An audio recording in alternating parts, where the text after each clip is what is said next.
used watercolors in a while, more specifically since I came to live here in America, and I thought that was the perfect technique for this piece because it's all about feeling homesick and missing my country and trying to make something for myself. And I thought about this video back in spring. I feel really inspired by all the flowers here in America, and I really missed tropical flowers. Those are my favorite flowers.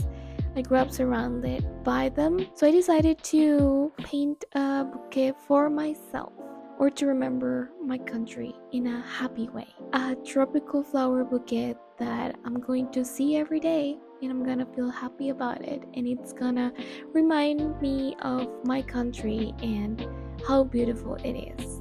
So yeah, this is the sketch. It has all of my favorite flowers, and let's do it. I'm super excited about this.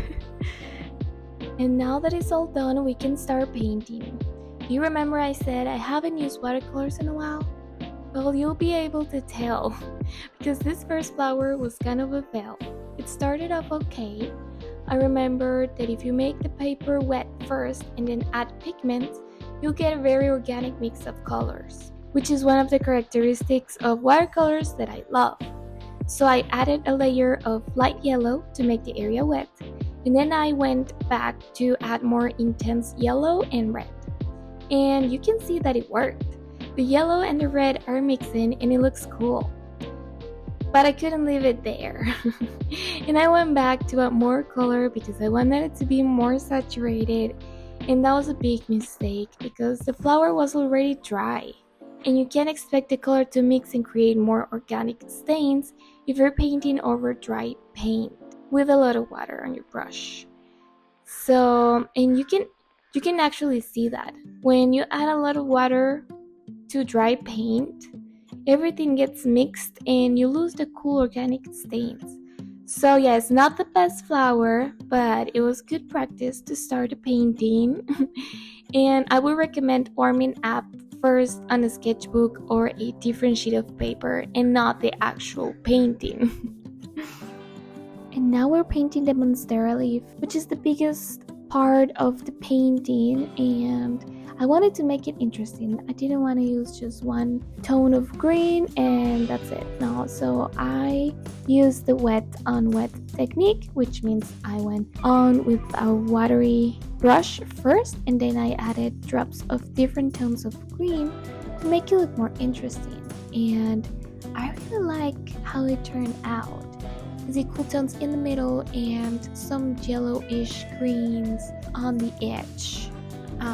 And I love it. I think it worked. It was easy to do and gave me the confidence to keep going. So I really liked it. After this one, I was like, okay, I think I can do this. And now we're painting the bird of paradise. Beautiful flower. I actually see it a lot here in California, which is great. But yeah, just adding color.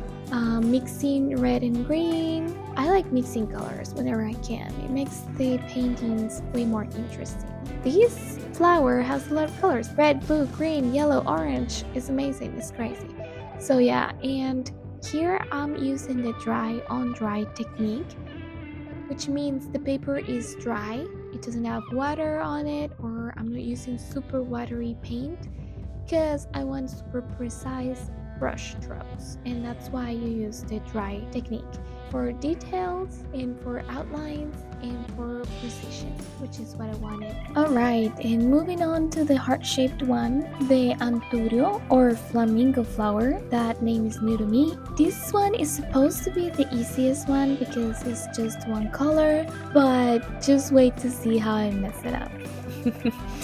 I started the same way as before, adding a light layer to make the whole area wet, and then I started adding the color, darker on one side and brighter on the other side to create light and shadow and give it a more 3D effect. To add some texture, because this flower has a lot of texture, I did light dabs. As you can see, it actually worked a little, but I wanted more contrast. So I used the dry brush technique to erase some paint, and this technique consists of using a dry brush to absorb the excess paint. And as you can see, it really works. You should dry or clean the brush after every stroke. And you can also use tissue paper or paper towels. Of course, this will only work on wet paint, right? If it's dry, then you cannot erase it. I think it looks really cool, but in the future I will come back to this flower. Just wait. Now we're going to do the heliconia. Now, I Google search this plant's name in English.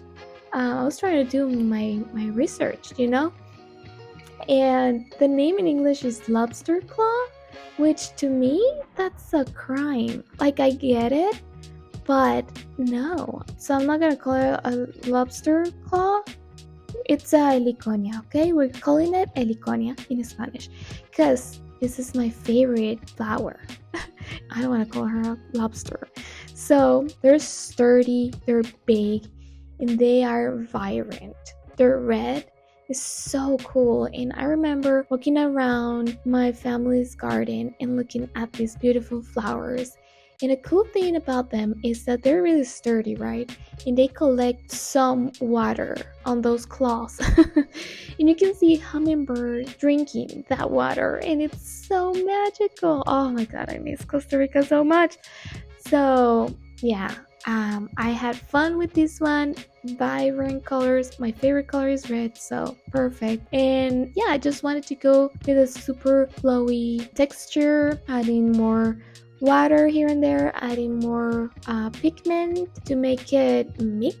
I wasn't going for like a super precise edge or shape. I just wanted to make it flow. I was just having fun. I added this green, and it should have been a little bit lighter. We don't care. I love it. It's for myself, so I'm just letting myself go freely, and that's what I love about this painting, and that's what I love about this video. Most of the time I write my scripts because English is my second language. It's tough for me to just talk, but for this video I was like, I just want to talk. And it's gonna be fine because this is a super emotional or intimate video. I hope you're liking it. So yeah, love this flower. And now we're going back to the heart shape one. I went back, I was trying to do more texture because the dry brush didn't give me the effect I wanted, but it was a fail. And don't do that, people, don't do that. Apparently Antonio is the easiest one, and I still messed it up. But it still looks cool at the end, I promise. Now we're gonna paint this leaf. Super easy, just some yellow, some green, some darker green to create some shadows and just go with the flow with this one. This was a super easy one and super fun one. I used the technique wet on wet to create those flowy parts, which I love, and I really liked it. I think it turned out pretty good, and it was so easy, so 10 out of 10. And now the big one, and I'm calling it the big one because this one is the hardest one. This one has a lot of petals. I was worried about this one. I didn't know if I was able to do it, but it turned out pretty good. I started with a really bright, really pastel pink to give it like the brightest tone first, which is what you do with watercolors. And then I started adding a mid-tone here and there in darker tones, trying to be as careful as I could. This one is not super flowy at all. This one I wanted to give it a 3D effect, and I think I nailed it. I feel pretty good about this one. Let me know what you think. Now I'm adding just some shadows to give it more contrast so you can see all the petals. And then I went back with just water. I just have water in my brush right there to blend the midtones with the shadows and with the brighter parts. That's how you blend with watercolors, with a wet brush. Now I'm painting the base.